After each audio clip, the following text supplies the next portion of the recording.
maybe it's interesting to bring up some short sutta which actually speak about the whole gradual training, speak about from the beginning what you need to do, and very far, very advanced, and speak about kind of different obstacle or defilements of the mind, which on different stage of your meditation you need to overcome step by step. And the sutta is paṃsudhovakasuttaṃ in Anguttara Nikaya, and meaning of this name or sutta name, it's one who removes the dust, one who clean something dusty or soil, and it gives a simile of person who clean the gold.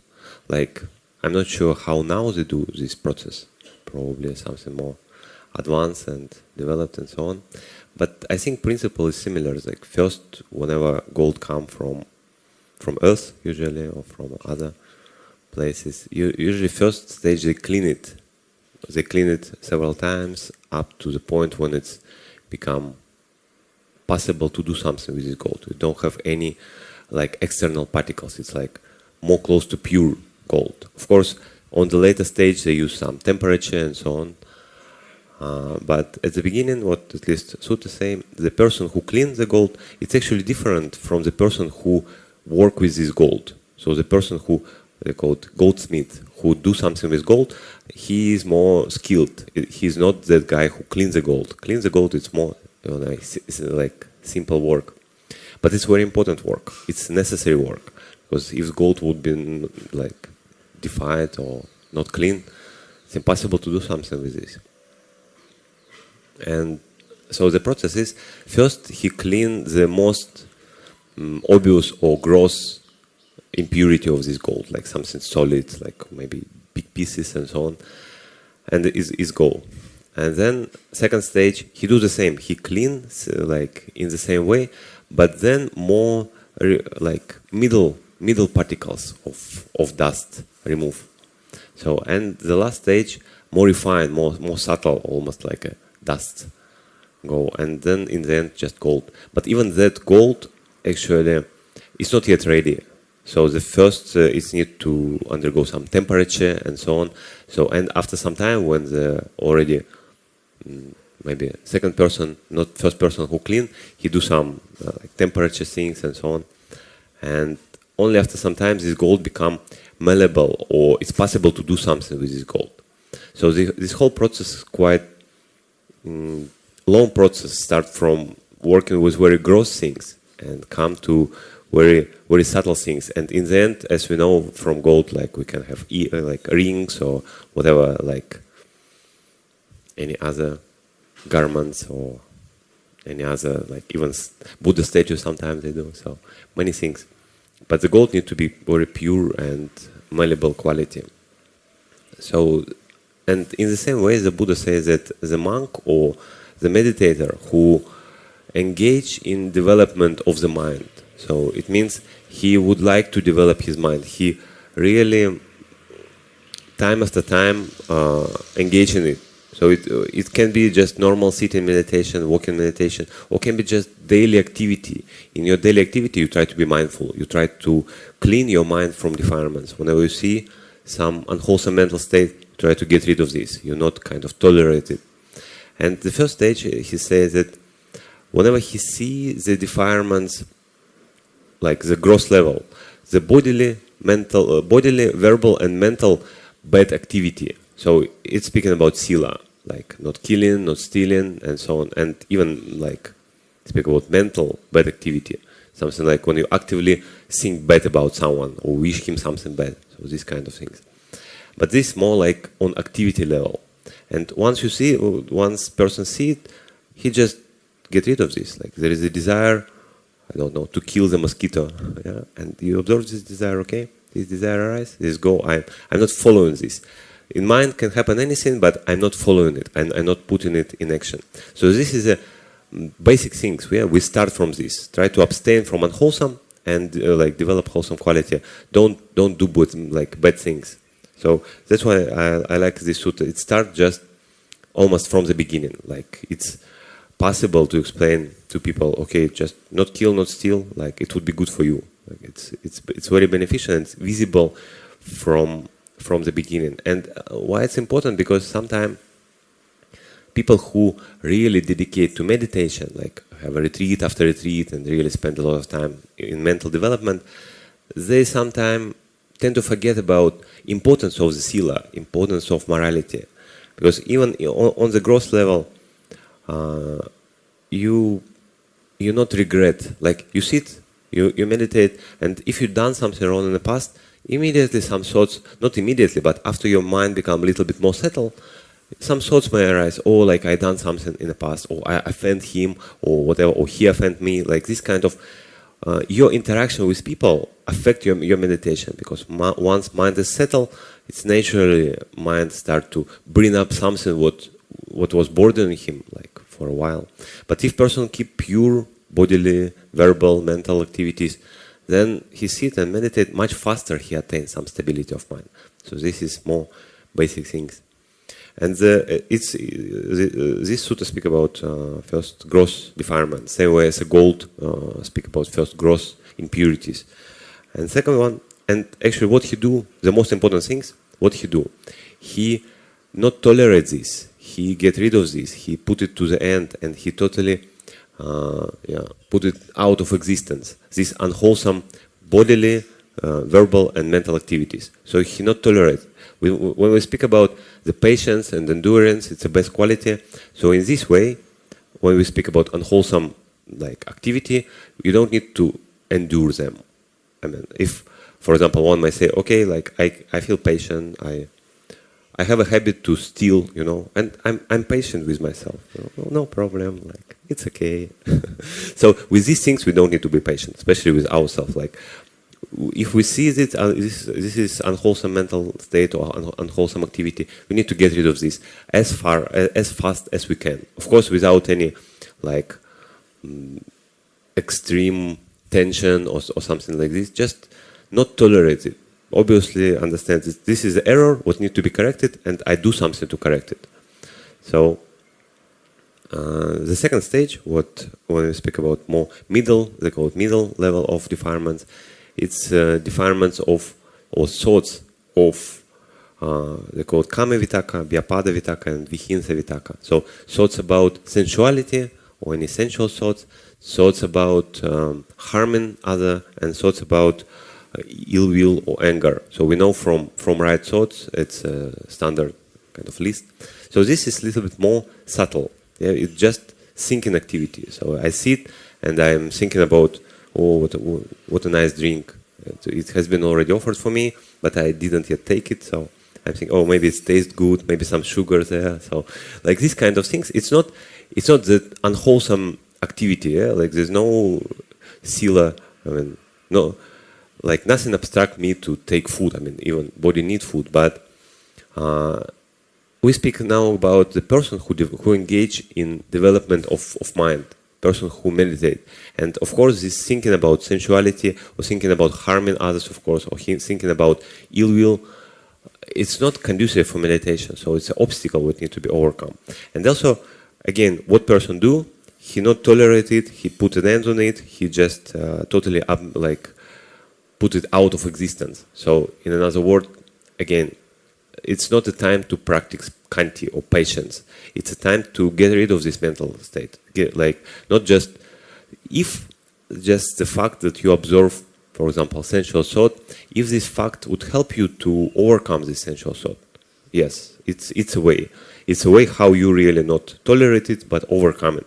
But if by observing it, this only increase, and observing is not enough, we need to apply some medicine. We know that there is a medicine. If there is ill will, we need to practice metta and so on. So there are medicine that need to be applied at the right time. And the next stage, when we speak about more subtle attachment or defilements, we speak about thoughts about niyati, about the relatives or family, thoughts about country or the place, and the thoughts about personal reputation or how I stand in society, my social like relationship status or something like this. So these things are much subtle. They're not entirely unwholesome. Yeah, to think about my family, how am I help to my family, how am I help to my country, or how am I help to the place where I stayed, like for example to teams or to monastery or whatever, or think about how other people would perceive me. Is this action is wholesome, would be inspiring for others? These thoughts are not unwholesome. This is not something what, I don't know, created bad karma and so on.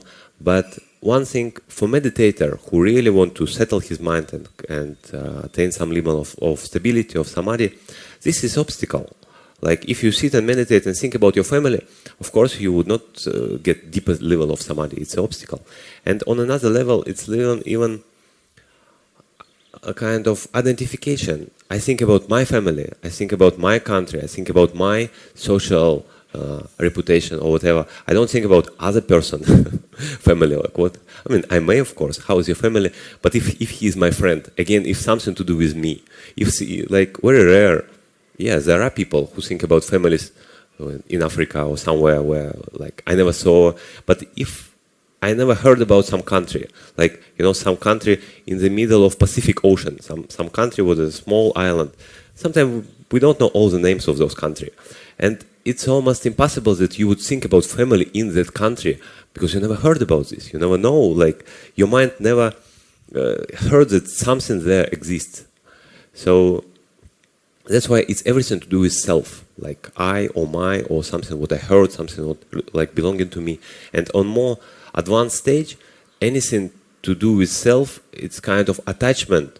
But we know attachment leads to suffering. Whenever I attach to something and this change, and if I believe that it's my beloved family and something happened, my child sick or whatever, of course I would suffer. It's like no one like it. But if I understand that this is conditioned phenomena, this is just kind of happen, and I can do the best to kind of heal him and like find a doctor and so on. But the fact that things change, I cannot do anything. I'm not in full control. And that's a little bit give you a sense of detachment. And this is possible to go deeper in your meditation practice, to attain more deeper level of samadhi. And now we come to the last part. And it says, only what is remind is thinking about Dhamma. So the person may think about Dhamma. We speak about active thinking about Dhamma. Like, for example, even when you guide your meditation a little bit. Like, you heard some Dhamma, for example, we speak about open awareness. Yeah, you heard that Bhante Devamitta will speak about touch and go principle. Yeah, you touch some experience and you like make a note of it and just go to the next, and then touch again and go. So these kind of things, and this is instruction what you keep in mind. Dhamma instruction what helps you to meditate. So this I would say what would remind on this stage. You just remember clearly what to do, and you actively do it. Okay, now I observe the breath, and I a little bit stay longer than necessary. I need to go further. So this small adjustment of meditation, small, they call it management of meditation. This is wholesome. This is necessary. But this would be the last active state. What would remind in that state when you go close to deep samadhi. And the sutta call it like when you guide or motivated by sankhara. And sankhara in this case it's any evolutional activity, because these things what we're speaking about, like I remember the instruction and I try to follow the instruction, this is a evolutional activity, and this is again this is important. But the sutta says that if you really want to attain deeper level of samadhi, even this refined beneficial state, sooner or later you need to calm down. So that's what at the beginning I say, it's speak about just from the beginning and quite to very advanced level. And as people perceive, it's like level of after second jhana and so on, so very deep level of samadhi. And that time, just there would be time when this gross, in a way, active thinking, or even if it's like some investigation, you investigate reality, you think about impermanence, you think about that I shouldn't identify with this, or I should let go. So this is active verbal thinking process, and it's necessary. But this thinking process would not allow you to go deeper in samadhi. And that's what sutta says, that after some time, you need to settle it. And the still even active investigation may happen.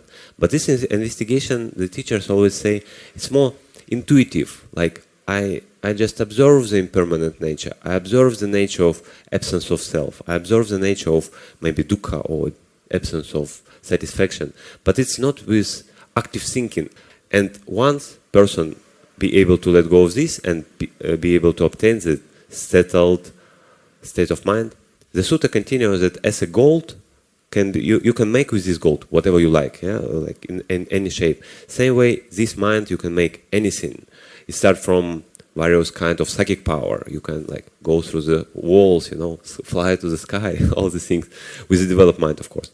But more things what relevant to attainment of nibbana, it's a psychic power of recollection of past life. They say about this psychic power of seeing how beings arise and pass away according to their karma, law of karma, and then destruction of the taints, destruction of the defilements. So, of course, we speak about advance and the last level, but every time when I speak about instruction what to do, it gives the same Pali sentences. Pajjahati vinodeti bhyanti karoti anabhavam gameti. Means put an end to it, not tolerate it, and just stop it. So whatever you work with gross defilements, middle defilements, subtle defilements, or even you work with thinking about Dhamma, there would be time you need to just stop it. Don't do it like anymore. And this is a way, like they always say, like in Buddhism there is no some secret teaching for arahants, you know. So the arahants do the same what do not arahants, just on a more deeper and profound level. So we have all instructions. I wish you, like wherever you are, just to work hard, and work hard means not to exert yourself to some extreme level, but just every single moment try to clean your mind from unwholesome mental state. Whatever unwholesome mental state you are aware, just get rid of this. And in some degree you would attain this small level of freedom from suffering. So, sadhu, sadhu, sadhu.